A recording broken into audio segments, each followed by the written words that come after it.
Bonjour à toutes et à tous, j'espère que tout le monde va bien, je suis ravi de vous retrouver dans cette nouvelle vidéo hebdomadaire intitulée À la poursuite d'Octobre Rouge. Comme d'habitude, avant de démarrer, le petit message d'avertissement qui stipule que le contenu de cette vidéo est à unique but pédagogique et informatif, qui ne constitue en rien un conseil et que vous êtes seul responsable de vos investissements et donc de vos trades.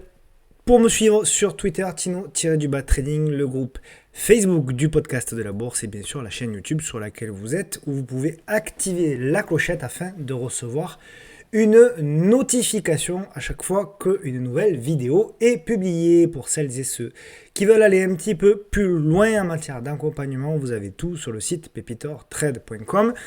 Il y a beaucoup de questions qui me reviennent sur les promotions qui sont faites. Alors nous, sur le salon MTT, on n'en a qu'une généralement. Des fois, on a fait une seconde à Noël, histoire d'eux, mais globalement, notre seule promotion de l'année, c'est au Black Friday. Donc vous aurez à partir de mi-novembre un certain nombre d'informations. Si vous avez de l'intérêt pour vous inscrire, on va ouvrir une vingtaine de places supplémentaires pour le salon. Et mon partenaire Trade Republic, avec qui nous avons fait la radio libre de la bourse jeudi dernier. Et bien sûr, mon logiciel, vous avez l'habitude de le voir au travers de mes vidéos ProRealTime, avec notamment ce qui est sorti récemment, la possibilité d'accéder gratuitement. Voilà, c'est vraiment quand même exceptionnel, une avancée exceptionnelle. Gratuitement sur le site prorealtime.com, vous pouvez accéder aux graphiques en temps réel et sans publicité. Pour celles et ceux qui veulent investir et qui pensent que les marchés vont baisser, notamment sur les USA, je vous rappelle que vous avez la vidéo disponible et qui est toujours valable avec les zones potentiellement d'opportunités à long terme. Je vous mets le lien, bien sûr, en haut à droite. Et bien sûr, comme vous l'avez demandé, il y aura l'émission des actions en live. Donc on verra, on se coordonnera avec Vincent, que je remercie d'ailleurs de bien vouloir m'accompagner dans cet événement. Donc on verra en fonction des agendas respectifs, est-ce qu'on fera ça fin octobre ou plutôt sur le mois de novembre, on verra. Allez, on passe au programme de cette vidéo, un programme évidemment très chargé. On aura beaucoup de grosses capitalisations, puisque nous aurons du LVMH, nous aurons du Alstom, nous aurons du L'Oréal, Eurofins Scientifique dont on a parlé il y a quelques temps. On aura du Total Energy, on fait le suivi, donc qui est revenu en mode pullback, et c'est maintenant que ça va être intéressant de regarder. Amundi également, qui peut être intéressante à regarder. Kering pour le luxe, qui a beaucoup souffert également. On fait le suivi, il y a quelques actions. On essaie de regarder un petit peu l'évolution semaine après semaine. Colruyt, Air France, Airbus, ST Micro, FDJ, qui est sur une zone également hebdomadaire, qui peut avoir du sens. Et puis on ira voir la fameuse small cap Lexibook. Voilà, avant d'aller voir un petit peu aux États-Unis avec Apple, Nvidia, Amazon, et bien évidemment on essaiera dans la mesure du possible de voir le titre à suivre, mais bien évidemment vous pouvez l'imaginer, ça a été très compliqué de trouver quelque chose à suivre dans les prochaines semaines. Comme d'habitude, merci beaucoup pour évidemment vos encouragements, vos messages. La semaine dernière, il y a eu un nombre de commentaires hallucinant. Merci pour tout ça. Il y a bon nombre de vidéos évidemment qui sortent. Dans la semaine d'ailleurs, il y a une vidéo de scalping. Je sais que c'est pas forcément le public sur cette chaîne, mais voilà, j'ai fait une petite vidéo de scalping sur un XBC sur Alstom. Vous pouvez aller le voir également sur la chaîne. Tiens, je vous mets le lien en haut à droite également pour celles et ceux que ça intéresse. Allez, on attaque tout de suite avec notre cher ami, le CAC 40. Donc, le CAC 40, tiens, je vais activer, hop là, ma webcam, me voilà, donc le CAC 40, voilà. Donc, on est entre midi et 2, au moment où j'enregistre cette vidéo, donc certainement que lorsque vous visionnerez cette vidéo, les cours seront un petit peu différents. Donc, évidemment, la semaine passée, nous nous étions quittés en disant Donc on avait plutôt vu juste en ce sens que effectivement c'était du rebond technique. Ce rebond technique a échoué dans la zone des 7200, 7207. On visait peut-être même, moi j'espérais un petit peu plus, un chouïa pour aller tester la M200. On voit qu'on, voilà, tout de suite ça a été vendu. Pour moi, on est un petit peu dans le même phénomène. Alors il y a une stat importante qui va arriver à 14h30, donc on verra évidemment la stat. Mais globalement, quand même, je pars du principe que tant qu'on ne repasse pas au-dessus des 7100, voilà, 7100, 7120, peu importe, ce sera plutôt du rebond technique à jouer et on aura certainement derrière une attaque baissière avant de jouer un rebond peut-être plus important sur la fin de l'année. Bon, c'est du scénario, hein, évidemment, c'est voilà, c'est une idée potentielle, c'est pas, je prédis pas l'avenir, mais voilà, pour moi, la principale zone de soutien sera plutôt, voilà, en par là. Ce qui me fait dire que Octobre Rouge, c'est un petit peu le titre de cette vidéo. D'ailleurs, je félicite Stéphane Moyer qui a été le premier à trouver le titre cette semaine. Mais globalement, pour moi, on a des probabilités assez fortes d'avoir une nouvelle attaque baissière dans les prochains jours. Même si on a du rebond technique sur les prochaines heures, je pars du principe qu'on aura des probabilités assez importante d'avoir une nouvelle attaque baissière et si on l'a et qu'on a un signal de retournement dans la zone des 6750 6850, je pars du principe que cette zone là par contre pourra générer un rebond qui sera plus important et qui pourra permettre, voilà, de revenir sur la fin de l'année sur quelque chose de plus intéressant techniquement, voilà. Donc voilà un petit peu pour le CAC classique. Pour le small, alors lui par contre le small c'est bon, il est en crack, hein, on l'a dit, la faiblesse du small est importante. Souvenez-vous lorsqu'on parlait, alors je vais dézoomer d'abord, hein, je vais me mettre en mensuel, non, je vais me mettre en hebdomadaire, voilà. Donc souvenez-vous, pour moi en hebdomadaire, on évolue dans quelque chose comme ça. Si on dézoome, donc on évolue dans un canal haussier, hein, donc pour moi, n'oublions pas que à très long terme, ça reste une tendance haussière. On évolue dans un canal.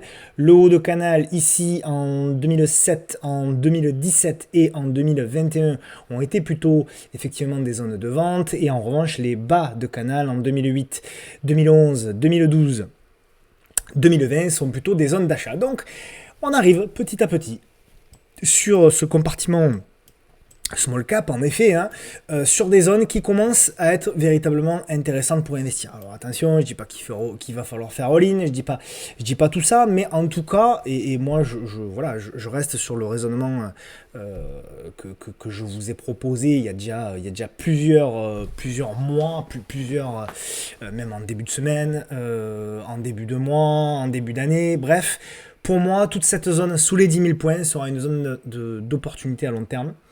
Et à titre personnel, voilà, il y a mon alerte, hein, elle est là, sur mon portefeuille long terme, je rentrerai une bonne partie de mon capital, quitte à renforcer avec un reliquat si on descend sous les 9000, 8005, etc. Mais oui, pour moi, toute cette zone-là, hein, globalement, sera une zone d'opportunité intéressante pour du long terme. Alors quand je dis long terme, attention, hein, il faut accepter qu'on aura potentiellement du drawdown, il faut accepter que ça peut aller plus bas, beaucoup plus bas. Tout ça, bien évidemment, il faut l'avoir en tête, mais c'est dans un horizon de 5, 8 ans, 10 ans, hein, c'est le long terme. Donc voilà. Donc après, il y a deux possibilités, soit vous achetez aveuglément dans la zone, soit vous attendez un signal de retournement pour avoir un minimum de momentum. Voilà. Chacun fera comme il l'entend. Maintenant, si on zoome, évidemment, en unité de temps journalière, bon, souvenez-vous, hein, on avait ce range là et on avait dit que de toute façon, la cassure de ce range par le haut, par le bas, donnerait une direction forte. Alors moi-même, hein, je suis le premier surpris de la vitesse d'accélération de ce range, enfin de la cassure de ce range. Bon, voilà, hein, on a quand même une baisse phénoménale puisque depuis le 3 mars, c'était pas il y a 10 ans, hein, le 3 mars, on a quand même une baisse de 20%. Ce qui est quand même absolument délirant, hein, c'est que le CAC était 8% sur ses plus hauts, donc on pourrait dire que le CAC 40, voilà, globalement tient bien, et par ailleurs, le CAC Small devrait faire, à partir de ce niveau-là, une performance de 46%, rendez-vous compte, pour pouvoir revenir sur ses plus hauts historiques. C'est un gouffre monumental. Oui, effectivement, on a un crack sur les small caps depuis des semaines, voire des mois. C'est difficile. Donc la semaine dernière, on s'était dit que là, effectivement, il y avait une zone de rebond. Ce qu'on attendait pour valider le rebond, c'est effectivement une congestion qui n'a pas eu lieu. On a à nouveau sur cette zone, effectivement, on a voilà, une stabilisation, on a pour le moment une bougie de stabilisation qui opère. Voilà, est-ce que c'est à partir de là qu'on va commencer à construire ou pas? Très sincèrement, il est beaucoup trop tôt pour commencer à dire quoi que ce soit. Voilà, je pars du principe que ça reste très baissier. Je pars du principe que là aussi, tant qu'on est sous la M10 qui avait fait résistance ici, résistance là, regardez un petit peu la propreté, hein, résistance ici, résistance là. Tant qu'on est sous cette M10 journalière, il faut être vigilant sur le swing sur les small caps. Voilà, historiquement, en termes de saisonnalité, de probabilité, on le sait, j'insiste bien sur le mot statistique et probabilité. Le point, entre guillemets, bas, moyen, est aux alentours du 15 octobre. Donc on verra si cette année est différente. Pour le moment, la saisonnalité a parfaitement été respectée. Ce qui me fait dire que, voilà, même si on a du rebond dans les prochaines heures, on pourra avoir une nouvelle attaque baissière jusqu'à mi-octobre. Vous me direz, on n'est plus très loin puisqu'on est le 6. Donc on verra éventuellement si, encore une fois, la saisonnalité est respectée ou pas cette année. On passe aux actions, donc avec LVMH dont on fait le suivi. Donc souvenez-vous, ouais, LVMH, on avait dit qu'effectivement cette zone allait servir de rebond, ça a été le cas. Donc on a fait effectivement un gap à la hausse ici, on est revenu combler le gap, on repart. Donc voilà, on est dans la construction, c'est plutôt pas mal pour le coup, je trouve, LVMH. Alors on est dans la construction là aussi, hein, je le répète, mais voilà, petit à petit, on est en train de dessiner chandelier après chandelier, on est en train de dessiner la figure. Donc c'est comme d'habitude assez simple, hein. C'est soit effectivement on a la capacité de construire, de casser par le haut et à ce moment-là on relance, soit cette figure intermédiaire casse par le bas, voire on casse le support oblique de long terme. Je vous renvoie aux vidéos précédentes, hein, semaine après semaine.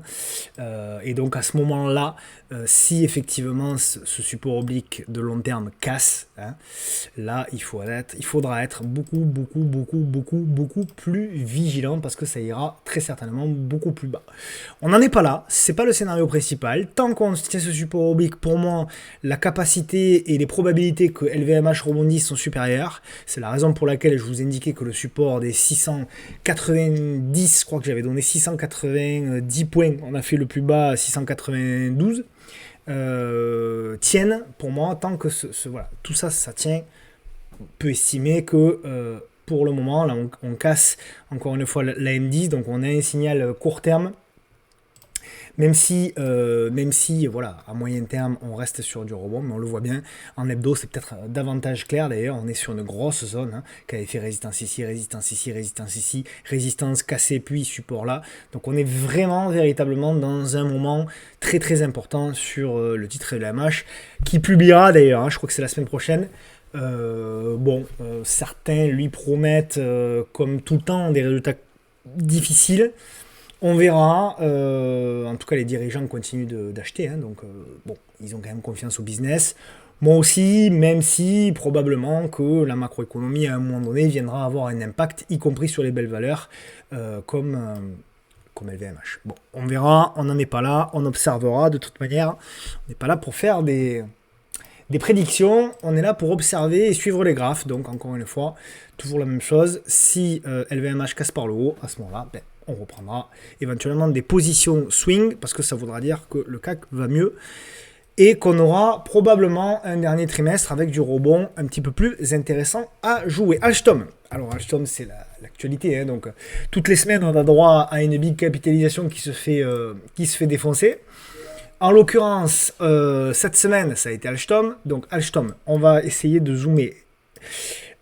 Plutôt de dézoomer en l'occurrence sur du long terme, donc ça reste une tendance évidemment de long terme baissière. Je rappelle que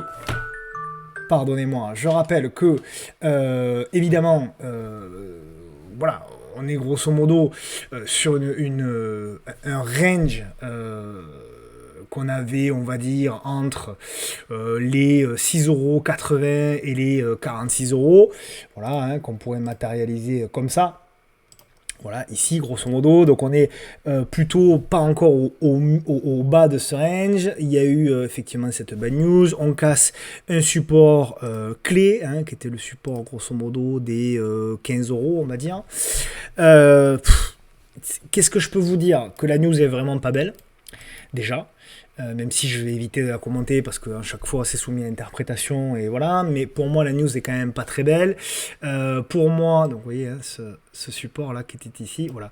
Pour moi la news est pas belle et je pars du principe que Alstom potentiellement peut être une cible de vente à découvert, et je pars du principe que les rebonds techniques seront des rebonds techniques qui pourraient être vendus pour aller chercher les plus bas historiques. Donc attention, on peut avoir du rebond technique, on peut jouer des excès baissiers, on peut faire, il y aura des choses à tenter parce qu'on a de la volatilité, je vous l'ai montré d'ailleurs dans la vidéo de scalping, donc il y a toujours des choses à tenter, mais il faut être extrêmement vigilant parce que ça va très très vite et qu'on peut clairement se brûler les ailes sur ce type de trade. Donc pour moi, très sincèrement, il n'y a rien à faire, du moins en swing trading, il n'y a rien à faire. Tant qu'on n'a pas ici une congestion et que éventuellement on n'a pas une porte d'entrée pour tenter, comme d'habitude, un rebond technique, on restera prudent, vigilant. Et s'il y a cette congestion qu'on peut jouer par le haut, à ce moment-là, effectivement, on jouera comme objectif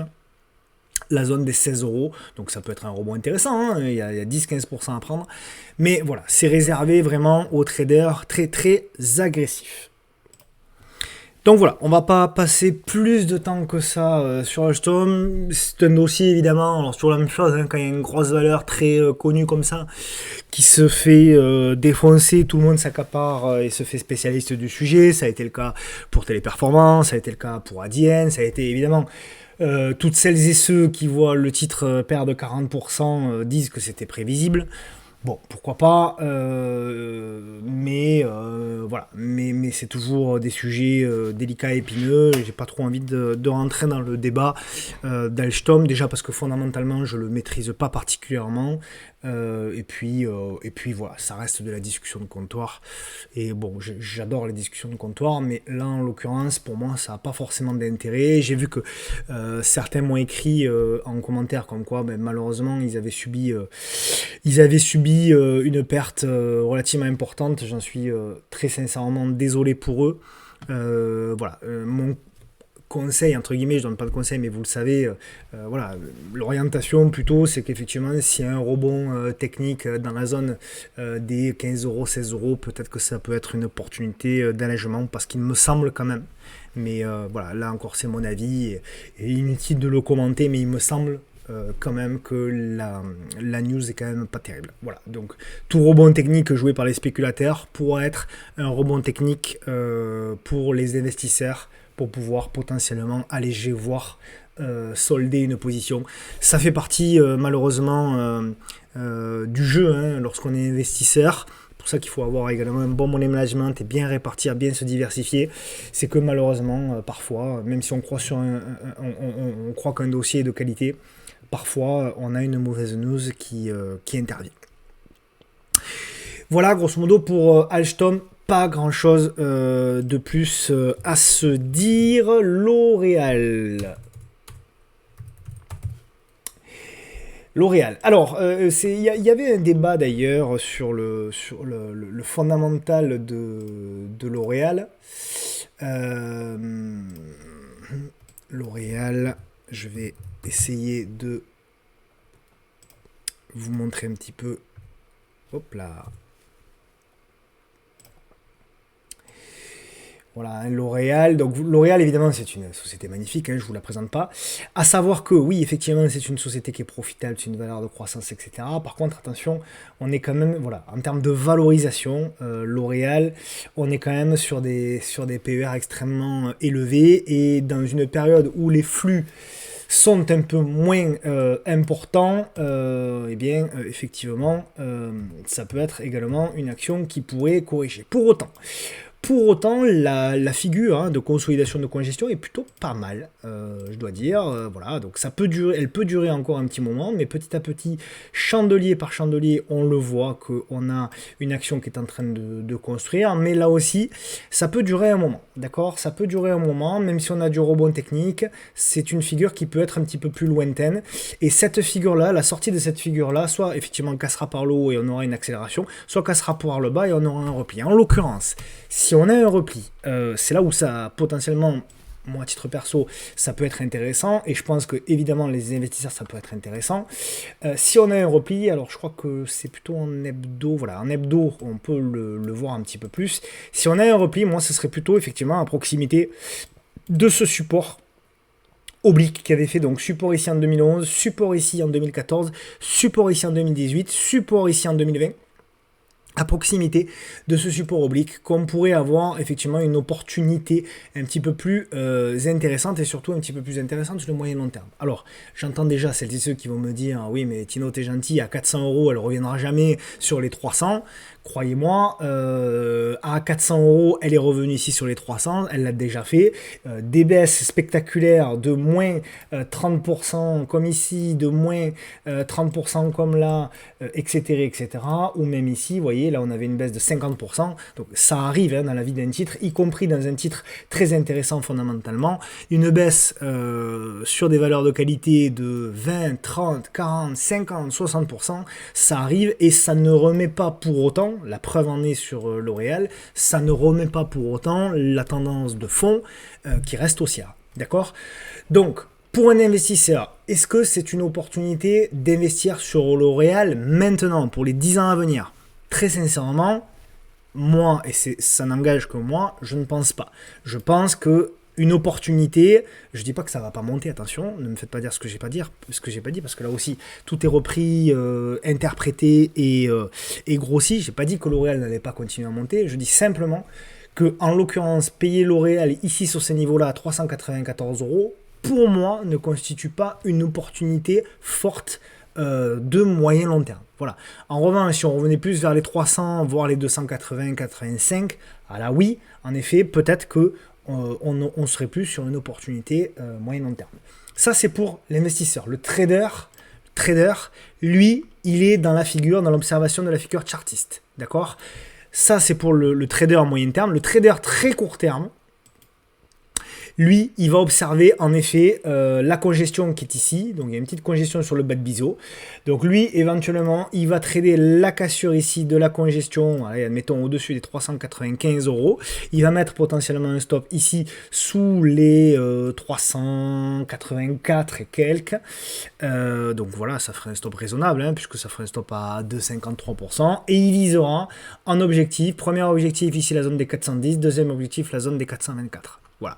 Maintenant, L'Oréal, c'est pas un titre forcément très volatile. De plus, il y a la TTF. Donc, voilà, entre les frais que vous allez prendre d'aller-retour plus la TTF de 0,30, voilà. Est-ce que ça vaut le coup de jouer un gain potentiel de 3-4% alors que vous allez prendre potentiellement 0,2, 0,3 de frais aller-retour plus une TTF à 0,3%? Je ne suis pas forcément convaincu. Voilà.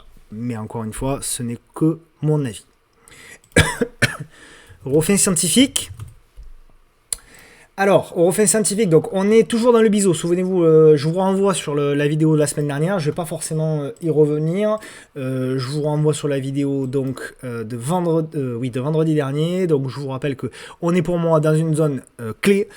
Très intéressante que j'attends depuis bien longtemps, et effectivement pour moi là aussi je vais pas vous faire l'analyse de la structure, mais pour moi on est dans une structure potentielle, pas validée encore, de retournement. Donc on avait commencé à tracer le biseau descendant la semaine dernière, ce biseau descendant petit à petit se valide, mais il va falloir beaucoup de choses encore. Il va falloir la cassure par le haut, la congestion et une nouvelle cassure, et là on pourra parler de retournement court terme.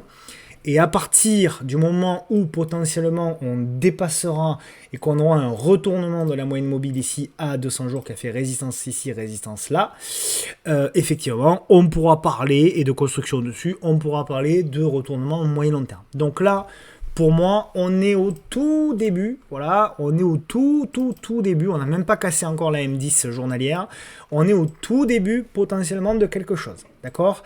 On reste malgré tout baissier court terme, baissier sous la M10 hebdomadaire à moyen terme, et bien évidemment baissier également à long terme, puisque là aussi on est sous la M10 mensuelle qui avait fait résistance ici, résistance ici, résistance ici. Là aussi l'analyse technique et résistance ici a du sens, pas forcément pour avoir un timing exceptionnel, hein. Le timing effectivement a du sens grâce à l'analyse technique, mais pour moi l'analyse technique, le premier intérêt de l'analyse technique, c'est surtout pour identifier une tendance. Voilà, sur quelle tendance nous sommes. Et effectivement, lorsqu'on on analyse la tendance d'un titre, notamment même un investisseur, alors j'en parlais avec un investisseur sur Twitter qui n'est pas forcément fan de l'analyse technique, mais encore une fois, on avait un débat très sain, et moi j'aime bien les oppositions d'avis quand ce sont des débats bienveillants et sains. Et en l'occurrence, lui n'était pas fan, il faisait que du fondamental, n'était pas fan de l'analyse technique, ce que je comprends. Mais en l'occurrence, pour moi, l'analyse technique, malgré tout, a de la complémentarité, notamment avec l'analyse fondamentale, parce que pour moi, l'analyse, notamment de la tendance, et on le voit bien ici, la tendance de fond, lorsque nous étions au-dessus de la M10 mensuelle qui était en bleu, donc haussière, on le voit bien, les probabilités d'avoir des cours qui montent, comme ici, voilà, comme là, sont supérieures à la probabilité d'avoir des cours quand on est avec une M10 mensuelle qui est rouge, qui est baissière. Vous voyez, généralement, on a tendance à avoir des cours qui ont plutôt tendance à poursuivre la baisse lorsqu'ils sont sous la M10 mensuelle qui, d'autant plus, est baissière.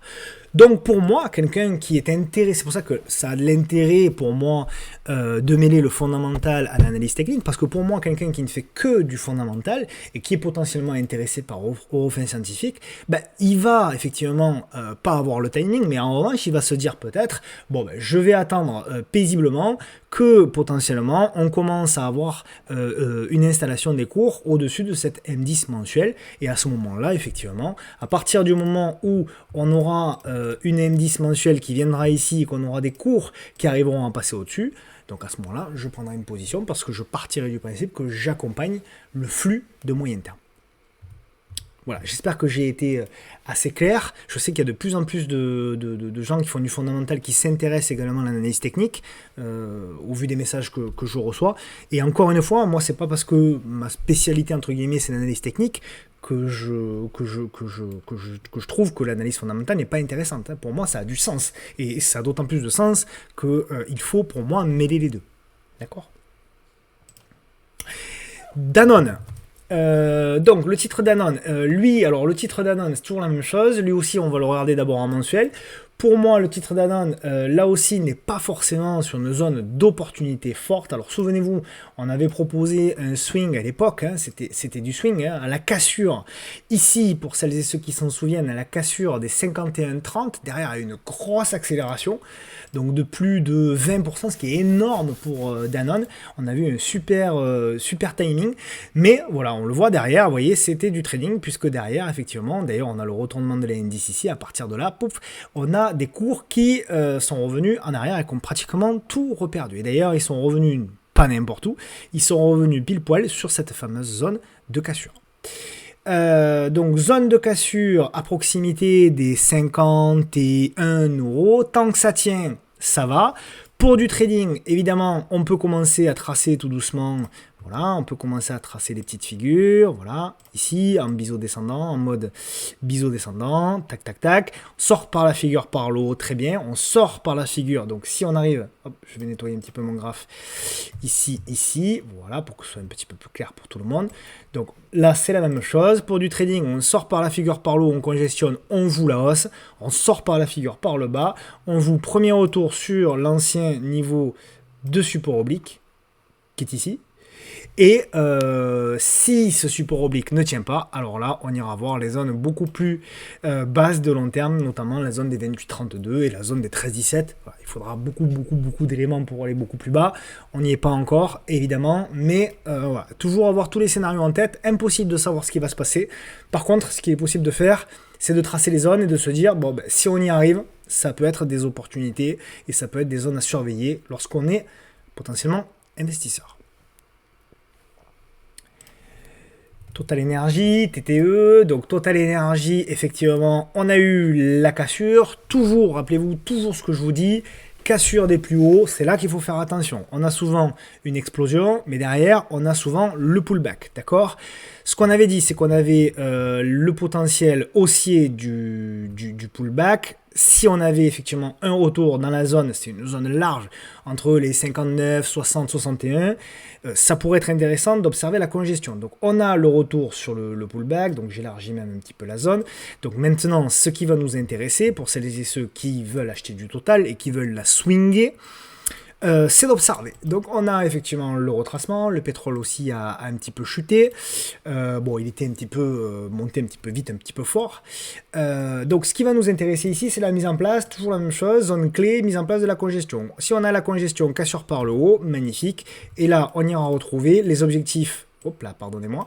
On ira retrouver les objectifs, en effet, premier objectif, ici des plus hauts sur les 64,58 € et ensuite au niveau des 68,75 €. On ne tient pas cette zone et finalement on fait une congestion qui casse par le bas, retour sur la M200 mais surtout pour moi retour sur le support oblique ici.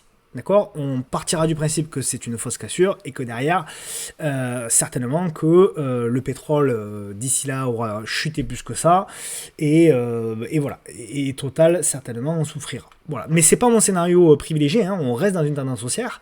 Pour moi, quand même, on a fait le break. Pour moi, ici, on a une stabilisation, ce qui veut dire que ce que j'observe et ce dont on a parlé les semaines précédentes, il y a beaucoup d'investisseurs qui l'observent.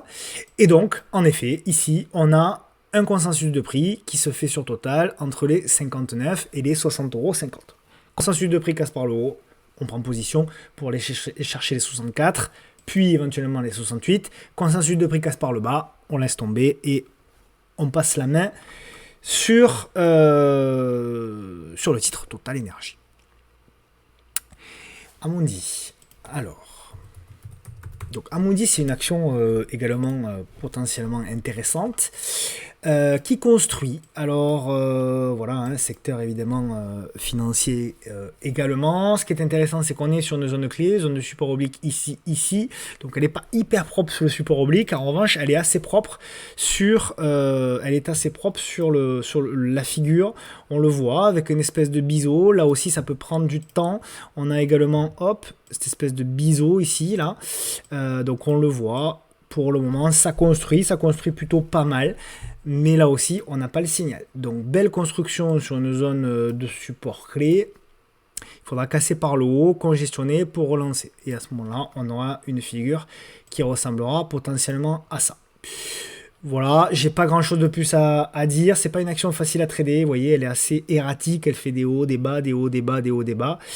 Bon, évidemment, hein, elle suit là aussi un petit peu la tendance du marché. Elle hésite aussi. Mais malgré tout, ça s'observe parce qu'il y a un potentiel qui peut être plus ou moins intéressant. Est-ce que c'est une zone sur laquelle on peut investir pour un investisseur moyen-long terme? Oui, pour moi, oui, c'est une zone où on peut commencer à construire une position. Le renfort potentiel serait un petit peu plus bas dans la zone assez large d'ailleurs. C'est toute cette zone-là, donc la zone entre 41 et 44. Donc c'est une zone, on va dire, d'une dizaine de pourcents qui pourrait être une zone de renfort. Donc première position à prendre. Pas plus qu'un tiers d'opposition, je dirais. Renfort pour le complément aux alentours des 40-44 €. Voilà pour moi, pour le titre Amundi. Kering. Alors, Kering, donc là aussi, hein, une action qui a énormément souffert. Donc on fait le suivi depuis un petit moment. Donc souvenez-vous, on avait parlé de ce support oblique comme d'un moment clé. Ce support oblique, il a été cassé. Donc il y a du rebond technique qui est tenté sur Kering. Sur le long terme, tant qu'on ne repasse pas au-dessus de cette oblique en rouge, pour moi, on ne peut pas parler de retournement. Pour autant, effectivement, on a... Lorsqu'on trace un petit peu les obliques, voilà, regardez, l'analyse technique, c'est quand même fabuleux. Lorsqu'on relie les points ici et ici, on voit qu'effectivement, à nouveau, nous avons eu, hop, je fais du nettoyage parce que je laisse toutes mes anciennes... voilà, point d'appui ici, point d'appui ici, point d'appui ici. Donc on voit que ça fonctionne également très très bien. Mais ça, ce sont les traders qui jouent ce support oblique. Dans un premier temps, c'est toujours la même chose. Lorsqu'une action baisse, il y a d'abord les traders qui jouent le rebond technique. Et ensuite, petit à petit, lorsque ce rebond technique commence à se matérialiser, on a petit à petit des investisseurs moyen terme qui commencent à entrer, les investisseurs long terme qui ensuite suivent. Bon, pour le moment, on n'en est pas là. Il y a du rebond, il y a de la congestion. C'est plutôt pas mal pour du trading. Ça peut être intéressant. Mais ça ne reste que du rebond technique. D'accord ? Là aussi, tant qu'on ne repasse pas, tant qu'on ne s'installe pas au-dessus de la M10 journalière, on ne peut pas parler de plus que de rebond technique. Donc, on est court terme baissier sous la M10 journalière, on est moyen terme baissier sous la M10 hebdomadaire, pardonnez-moi, et sous la M10 mensuelle, là aussi, bien largement d'ailleurs, ce qui fait dire qu'on peut avoir du rebond technique, mais ça restera quand même baissier. Donc, si le rebond technique se poursuit, ce qui est tout à fait possible après tout, pourquoi pas avoir du rebond technique jusqu'à potentiellement un retest ici avant de repartir à la baisse pour aller retester des niveaux. Donc c'est là où je vais peut-être intéresser plutôt les investisseurs. Il y aura effectivement une zone clé. Je vais vous la tracer assez large, mais pour moi la zone clé d'investissement c'est 339, 360, d'accord? Donc je pense que, d'où ma fameuse nouvelle attaque baissière, etc., etc., etc. Alors on verra si cette attaque baissière se fait dans les prochaines semaines ou se fait plutôt en 2024. Mais en tout cas, pour moi, voilà, du rebond technique très probable, très possible sur Kering. Mais après, derrière, attention de prendre ce qu'il y a à prendre parce que ce ne sera pour moi que du rebond technique. D'accord? Donc, pour résumer, rebond technique au potentiel jusqu'au 440, voire 454. Mais on fait extrêmement attention puisque la tendance de fond reste baissière. D'accord?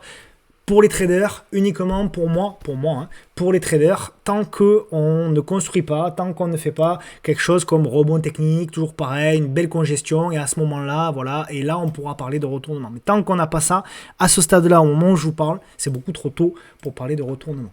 D'accord ? Je ne dis pas que ça ne va pas monter, encore une fois, ne me faites pas dire ce que je n'ai pas dit, mais pour moi, c'est du trading. Là, pour le coup, je dois bien l'avouer, ce n'est que du trading. Voilà, après, il y a les investisseurs qui veulent faire du DCA sur action, même si je ne le recommande pas. Voilà, qui là, peut-être vont prendre une première position, quitte à la renforcer à 360, la renforcer encore à 200 et quelques. Pourquoi pas, encore une fois, il n'y a pas de... il n'y a pas de méthode. Voilà, chacun ses stratégies. Mais voilà, si vous faites ça, premièrement, diversifiez-vous bien. Deuxièmement, money managez votre position. Troisièmement, pensez à éventuellement étaler vos achats et bien les espacer. Si vous renforcez tous les 3% de baisse, vous allez avoir rapidement des problèmes et très certainement que vous allez vous retrouver après enfariné dans une position avec des moins-values latentes importantes. Ah, je suis content, on part chez nos amis belges sur Colorit. Alors, je suis ravi de constater qu'il y a de plus en plus de Belges que je salue qui suivent la chaîne. Donc, merci beaucoup à eux. Alors, Colorit, je suis assez content, je dois dire, parce que j'en parlais beaucoup lorsqu'on a cassé ici les 264. J'avais publié d'ailleurs plusieurs graphes. Et depuis, elle est incroyable, hein, parce que Colorit, c'est vrai qu'elle a beaucoup, non seulement résisté, mais en plus, elle a vraiment surperformé le marché. Alors attention, c'est une action qui avait beaucoup souffert. Hein. C'est une action qui était passée de 67 à 19 euros. Hein. Donc avait subi quand même une baisse entre 2019 et 2022 de 70%. Donc on a du rebond technique de moyen terme. Mais en tout cas, c'est intéressant. Et donc on revient par contre, alors attention, c'est là où il faut faire attention, c'est qu'on revient quand même globalement sur une zone importante qui avait fait, on le voit, résistance ici, résistance là, support, résistance ici, et on revient faire résistance. Donc, pour ma part, je serai un petit peu plus vigilant, du moins là, je n'investirai pas forcément sur Colorit, et je serai plutôt en mode trading. Donc là, ici, on a un gap, donc le problème de Colorit, c'est qu'elle n'est pas toujours propre, vous voyez. Elle a pas eu, elle nous a pas donné, alors le vrai setup, hein, évidemment, il était là, avec la congestion. Là, il y avait une belle congestion, mais on a eu un gap à la hausse, donc, difficile.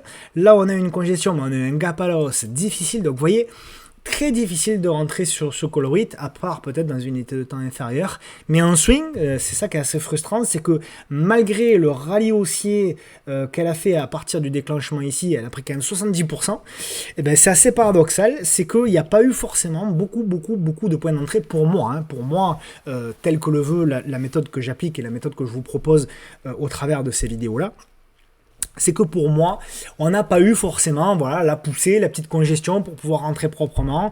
Voilà, ici, il y en a eu un petit peu, pourquoi pas, mais voilà, c'était pas forcément très propre. Voilà, mais évidemment, ça reste très positif. Hein. Là aussi, on s'installe au-dessus de la M10, il n'y a pas de souci. Il y en a peut-être une de congestion qui s'installe là, pourquoi pas, vraiment, si quelqu'un veut tenter quelque chose. Au-dessus des 40,52, un stop ici sous la M10, donc par exemple, et ensuite on jouera éventuellement une nouvelle accélération haussière. Voilà. Pour viser quoi? Bah, pour viser, c'est là où c'est un petit peu pas évident. Pour viser des nouveaux objectifs, pardon, pourquoi pas viser donc la zone ici des 43, puis la zone ici des 46, puis la zone éventuellement des 49. Pas évident à dire, mais en tout cas, voilà, il faut. C'est en mode plutôt pour moi trading. D'accord.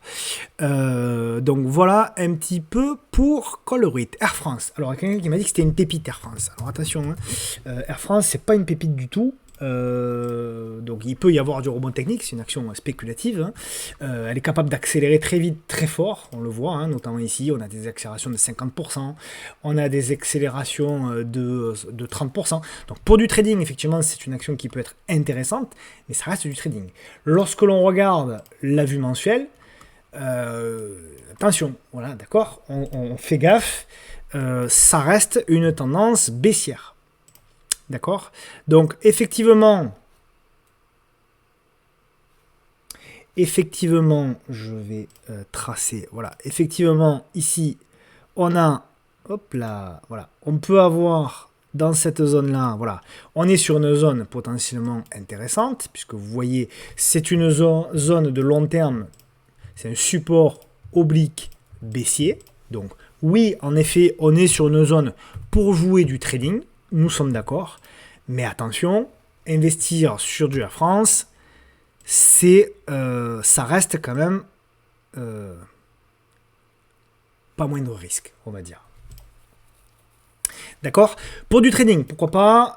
Effectivement, ce qui était intéressant pour du trading, c'est que nous avions effectivement une espèce de tasse avec anse ici en formation, on le voit, paf. Donc il y avait un signal potentiel effectivement au-dessus des... Donc je fais la météo de la veille, au-dessus ici des 12,14 €, le stop d'invalidation se met toujours sous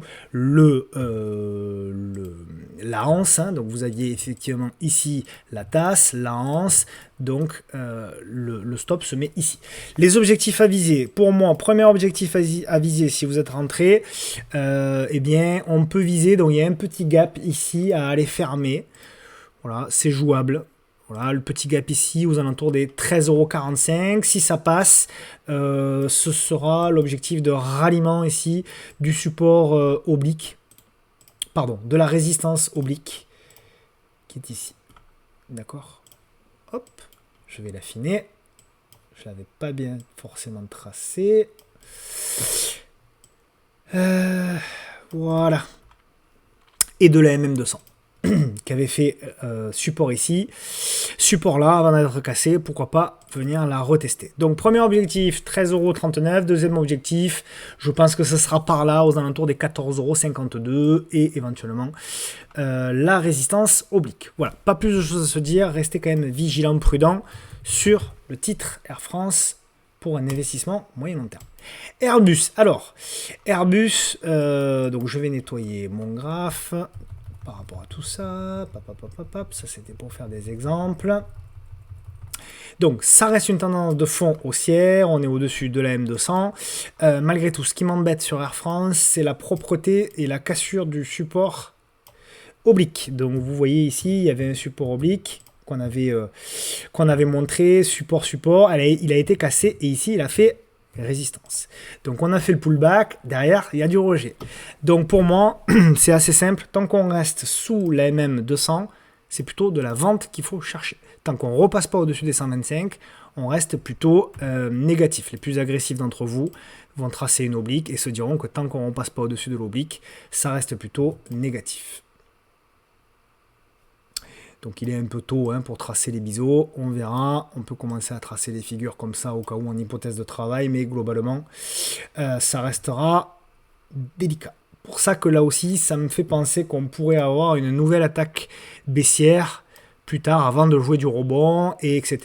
pour la fin de l'année. Pour moi, ça reste un marché quand même globalement fragile, surtout, je vous répète, tant qu'on ne repasse pas, pardonnez-moi, au-dessus des 7100 sur le CAC 40. ST Micro, STM. Donc STM, là aussi c'est une valeur qui a souffert, qui tente du rebond. Donc c'est une valeur qui, hop, je nettoie un peu tout ça, qui était pour moi sur un support oblique. Le support oblique a été cassé, on tente du rebond. Pour moi, on a fait un triple, ou plutôt un double appui, double, triple appui, peu importe, sur cette zone-là. Effectivement, ça génère du rebond, mais pour moi, là aussi, tant qu'on ne repasse pas au-dessus de la MM200 et des 43 euros, ça reste plutôt fragile. Et moi, là où ça m'embête un petit peu, mais je peux me tromper encore une fois, c'est que pour moi, ça c'est du rebond technique pour avoir une nouvelle attaque baissière, avant éventuellement de revenir sur le support sous les 38 euros, qui serait pour moi par contre un support beaucoup plus intéressant. Pour moi, on est plutôt dans une tendance baissière et on est plutôt ici, là, dans ce qu'on avait eu précédemment, c'est-à-dire qu'en fait, ici, voilà, on est plutôt dans un truc comme ça, avec du rebond technique avant une nouvelle attaque baissière. D'accord ? Encore une fois, je peux me tromper, etc. Mais pour moi, c'est un mouvement correctif dans une tendance baissière. Donc le mouvement correctif peut encore continuer. Et on peut encore, sur ST Micro, poursuivre le rebond, gagner encore 2, 3, 4, 5%, pourquoi pas. Mais voilà, je resterai extrêmement prudent, vigilant, tant qu'on ne repasse pas au-dessus de la MM200. D'accord ? Voilà un petit peu pour ST Micro, et donc vous voyez, j'ai une petite alerte moi aussi, sous les 38,25 €. Si effectivement on a une nouvelle attaque ici et que là on a une congestion, alors là effectivement on jouera comme d'habitude la congestion et la cassure par l'eau, et là on aura un super ratio gain-risque, parce que retrouver notamment la zone ici puis la zone des plus hauts ici, ça nous ferait effectivement un gain de 14 puis 29%, avec, si on peut avoir un stop à 2-3%, ce serait l'idéal. Donc on verra encore une fois, 1 si on revient sur la zone clé, 2 si on a la congestion et la porte d'entrée, 3 si on casse la congestion par le haut et si elle nous permet d'avoir un stop court et un ratio gain-risque intéressant. Voilà les amis pour ST Micro. FDJ, la française des jeux. Donc elle est revenue. On en parlait depuis longtemps de cette zone. Même moi, j'y croyais pas trop. Alors, il y a un point positif et un point plutôt négatif. On va commencer par le négatif, parce que j'aime bien terminer sur une note positive. Le point négatif, c'est que, effectivement, allez, je vais mettre en... Ouais, je vais mettre en hebdo. Le point négatif, c'est que, en effet, nous avions... Hop, je vais nettoyer pour que ce soit le plus propre possible. Nous avions effectivement un support oblique, support ici, et on le voit ici parfaitement. Ce support, il a été cassé, on est venu faire le pullback, et derrière ça a été vendu. Ok, très bien, ça c'est le point négatif. Donc je pars du principe que quand même la tendance de moyen terme a été brisée. La tendance de fond, tendance de long terme, pour moi, n'a pas été encore totalement brisée, notamment tant qu'on tient ici la fameuse zone clé pour moi des 29 euros, 29-31 euros. C'est une zone pour moi très intéressante, puisque c'est une zone qui avait fait ici résistance, résistance là, support, support, support, et à nouveau, potentiellement, on fait support. Bon, une fois qu'on a dit ça, vous allez me dire, Tino, t'es très sympa, mais tu nous en dis pas plus, quoique un peu quand même, mais ça suffit pas pour moi pour prendre position, car pour moi, on n'a pas encore tout à fait, mais ça se dessine, ça a l'air de commencer à se dessiner, on n'a pas encore le signal. On a effectivement la zone clé qui fait support, on le voit bien, il y a 1, 2, 3, 4, 5, 6, 7, 8 bougies qui sont dans la zone, donc ça me va très bien. On a petit à petit, voilà, je vais tracer. Alors, voilà, je fais en direct. Hein, on peut commencer tranquillement à tracer. Voilà, on a une espèce de zone qui se fait ici, on a la congestion qui se met en place. Là aussi, on peut tranquillement affiner. Donc, c'est plutôt pas mal. Au niveau de la M10, on voit, on tente et on verra éventuellement à la clôture de ce soir, on tente un petit signal. Voilà, on est au début éventuellement de quelque chose. Le véritable signal de retournement, ce sera lorsqu'on cassera pour moi, hop là, ici le support, pardon, la résistance, décidément c'est vendredi, je suis un petit peu fatigué, j'ai une semaine difficile. Lorsqu'on cassera la résistance et lorsque potentiellement on relancera. Ok ? Tant qu'on n'a pas ça, on ne parle pas de retournement moyen terme. Les traders qui veulent rentrer de manière très agressive, pourquoi pas ? Encore une fois, pourquoi pas ? Eux, eh bien, écoutez, moi, je serais plutôt favorable si on clôture, je dis bien si on clôture au-dessus de la M10, admettons que la bougie s'arrête là, à ce moment-là, vous mettez un petit APD ici au-dessus des 30,90, le stop d'invalidation se met sous le dernier creux, d'accord ? Il est vraiment très très agressif sous la bougie ici, mais voilà, je partirai du principe que le dernier creux, c'est mieux. En clôture jour, c'est encore mieux. Ça fait un stop à 3 et quelques. Par contre, en termes de ratio gain-risque, évidemment que ça peut être intéressant. Pour moi, qu'est-ce qu'on peut viser en mode trading, pullback, éventuellement sur la zone ici des, on va dire, des 33,80 €. Et après, on verra si on peut aller un petit peu plus loin, retester notamment la MM200 qui viendra ici s'aplatir et devenir en résistance.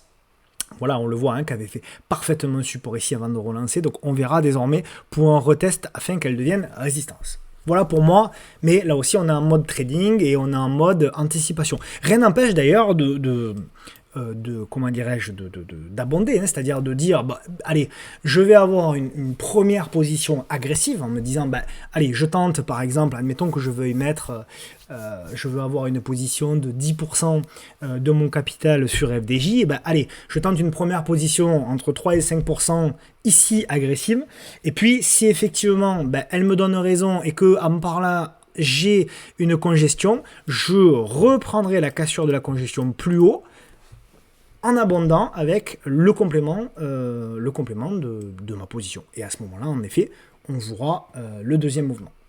Voilà, on peut aussi faire ça. Bien évidemment, chacun fait comme il l'entend. Tout est possible en bourse, c'est ça le gros avantage. C'est un peu comme au football, il y a autant d'équipes que d'entraîneurs, et il y a autant d'entraîneurs que de commentateurs. Ben, c'est pareil pour la bourse, il y a autant de méthodes que d'investisseurs. Lexibook. Alors, Lexibook, alors là, pour elle, c'est une small cap, c'est une small cap avec très peu de volume échangé. J'en parle parce que c'est une valeur que j'apprécie, que je trouve pas inintéressante fondamentalement. Et c'est une valeur qui est malgré tout, malgré le peu de liquidité, puisque en moyenne, c'est une valeur où il y a très très peu, il y a 40 000 € échangés, donc on parle vraiment d'une small cap, d'une toute petite small cap. Pour autant, je trouve que techniquement c'est plutôt intéressant, ça a du sens de vous la montrer. Et donc en effet, nous revenons là aussi sur une zone de support intéressante. Voilà, qui avait fait support ici, support là, et là aussi une troisième fois.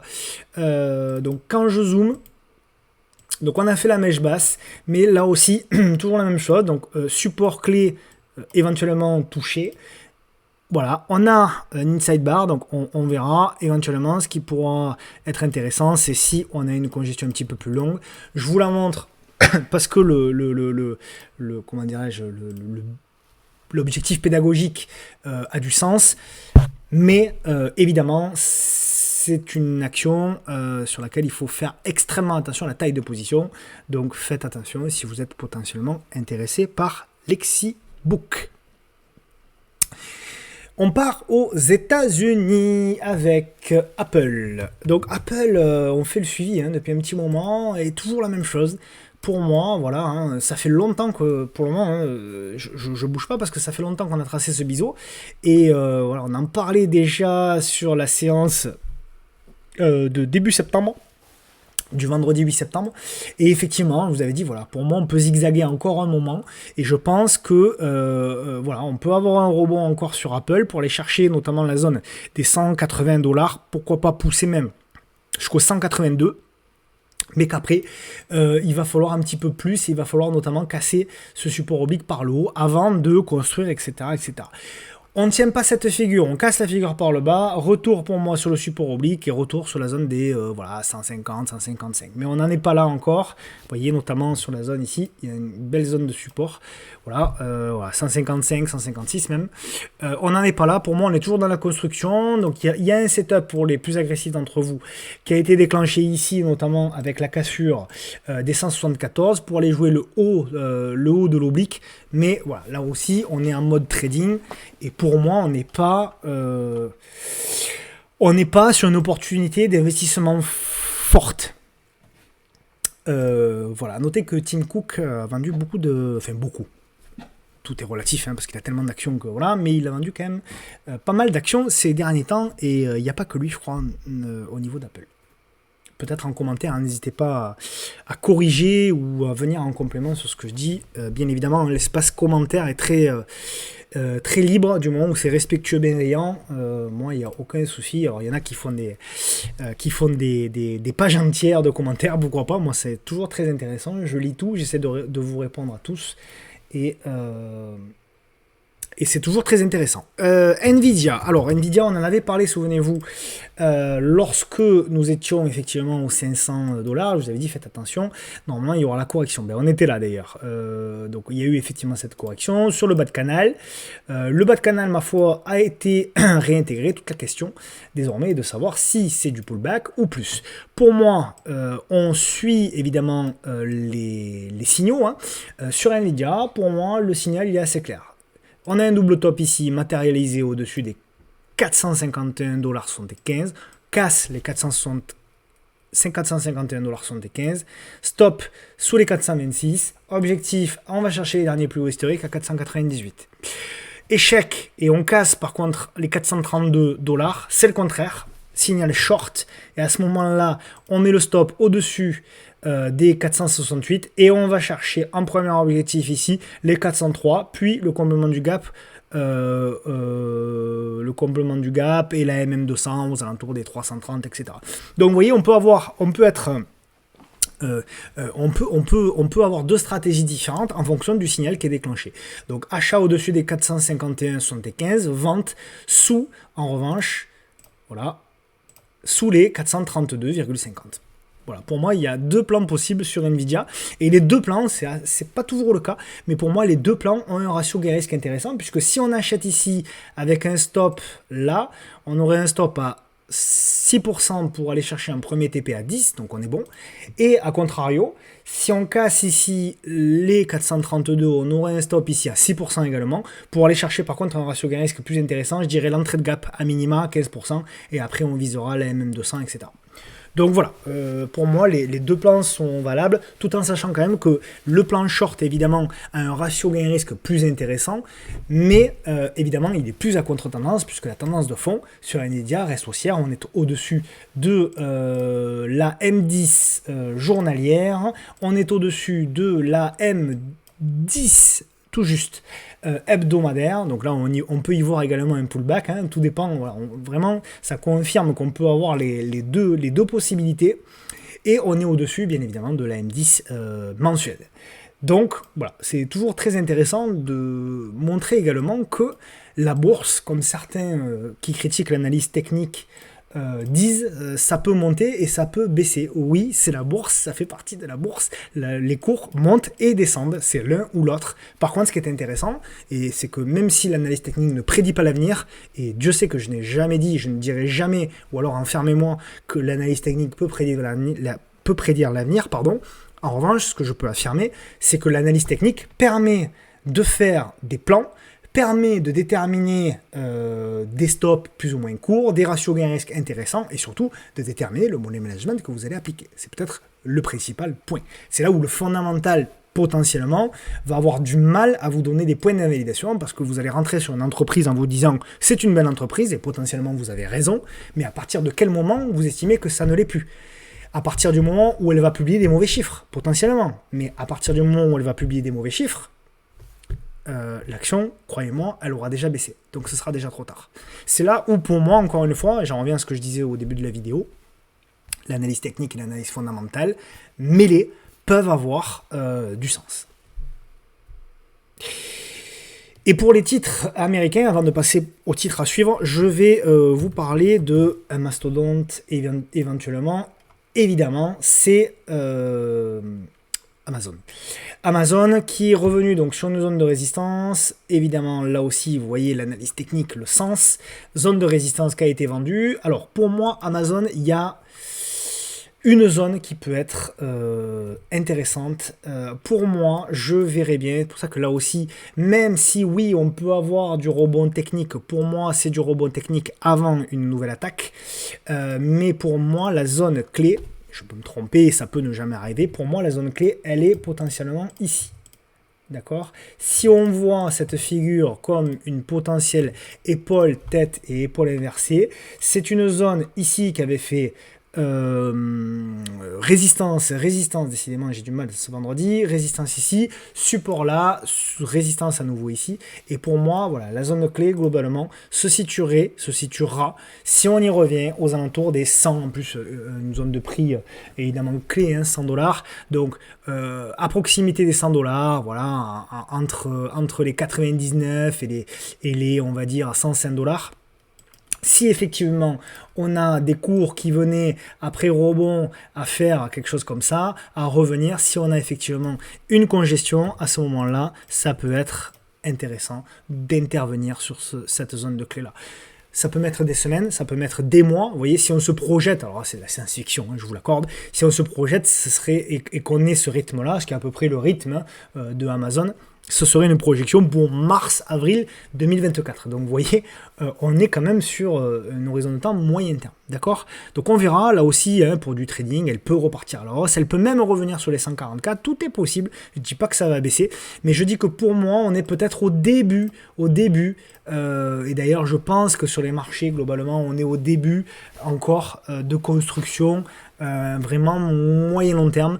Pour moi, c'est un marché qui n'a pas vraiment de raison à ce stade de monter fortement, hein, de manière directionnelle. Mais on le voit, c'est pas forcément un marché qui panique énormément non plus. Voilà, même si sur les small caps, par contre, le compartiment des small caps, lui, il a déjà bien paniqué. Et d'ailleurs, il y a des actions qui ont beaucoup baissé. Voilà, pour moi, une projection, un scénario, maintenant on verra. Pour les plus agressifs d'entre vous, hein, pour celles et ceux qui veulent faire du trading, voilà, pourquoi pas jouer là aussi un scénario de tasse avec Hans, comme on l'a vu tout à l'heure, je crois que c'est sur FDJ, hein, voilà, de jouer effectivement la cassure ici, du pivot à 130 pour aller chercher notamment les 139 et ensuite les 145 avec un stop notamment sous les 123 $. Ok? Dis donc, plus d'1 heure de vidéo, je suis très long aujourd'hui, je m'excuse, et je vais terminer par le titre à suivre. Alors le titre à suivre, c'est Carsen. Petit titre, il n'y avait pas grand chose, très sincèrement. Je m'excuse, j'ai pas forcément été très inspiré, mais enfin ce marché n'est pas très inspirant, vous me l'accorderez très certainement également.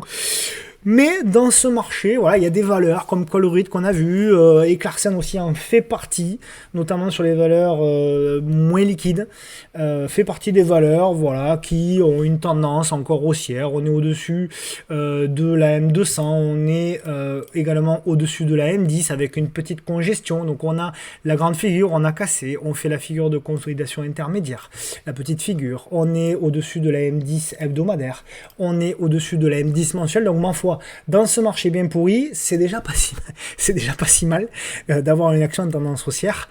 Le plan, alors faites attention à la taille de position de grâce, je vous les montre les small caps, il n'y a pas de problème, moi ça me fait plaisir. Moi-même je les traite plus, hein, les small caps, je m'en cache pas. Vous voyez hein, au travers des vidéos que je vous montre, y compris sur des allers-retours en mode scalping, etc. Je le fais que sur des actions liquides pour pouvoir sortir facilement. Donc faites attention à la taille de position. Carsen, c'est en moyenne 85 000 €, 90 000 € échangés, donc faut faire gaffe. Pour autant, effectivement, il y aura peut-être un signal à déclencher au-dessus des 3,71, stop clôture jour sous les 3,45, voire vraiment si vous êtes moyen long terme 3,24. Mais bon, voilà, et après on revoit les derniers plus hauts, hein, effectivement, il y a une belle zone de résistance, hein. Une énorme zone de résistance ici, et si on les casse, alors oui, effectivement, on aura peut-être une nouvelle accélération pour aller rejoindre cette zone clé ici, hein, aux alentours des 5 €, 5,20 €. Voilà, on n'y est pas encore, mais oui, en tout cas, voilà, pour vous amuser éventuellement, entre guillemets, avec une petite taille de position, pourquoi pas, ça peut se tenter. Je sais que certains la suivent, Clairsen, hein, notamment un copain, Kevin, je crois qu'il la suit aussi. Donc voilà, ça peut avoir du sens en effet, mais voilà, de grâce, faites gaffe, ça peut vite décaler, on le voit, on peut avoir des accélérations baissières importantes, donc là, faites attention à la taille de position.